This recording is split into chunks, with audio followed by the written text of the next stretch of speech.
In today's video, I'm going to teach you how to toggle the layers window in draw.io. We'll be doing this from a page that already contains a draw.io diagram inside an editor, and the process is very quick once you know where to look.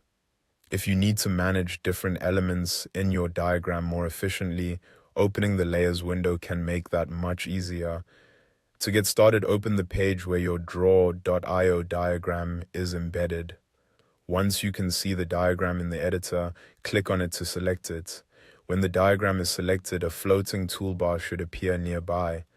On that toolbar, click the edit icon. This will open a pop-up window and launch the diagram's editor, where you'll have access to additional viewing and editing options. After the editor opens, you have two simple ways to toggle the layers window. The fastest method is to use the keyboard shortcut. On your keyboard, press Ctrl, Shift, and L at the same time.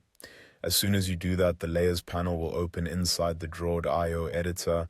This is a great option if you prefer working quickly with shortcuts, especially when you're editing diagrams often. If you'd rather use the menu instead, there's also a visual path you can follow. In the top menu bar of the diagram editor, click View. A drop-down menu will appear. From there, select Layers.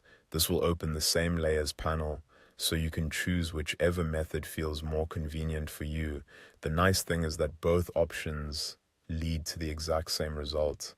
So whether you like keyboard shortcuts or menu navigation, you can access the Layers window in just a few seconds. If the panel doesn't seem to appear right away, just make sure you're actively inside the Draw.io editor and not only viewing the diagram from the page itself. And that's all there is to it. Once you know how to open the editor, toggling the layers window in Draw.io is simple and straightforward.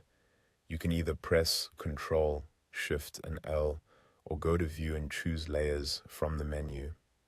Thanks for watching, and I hope this helped you navigate Draw.io a little more confidently.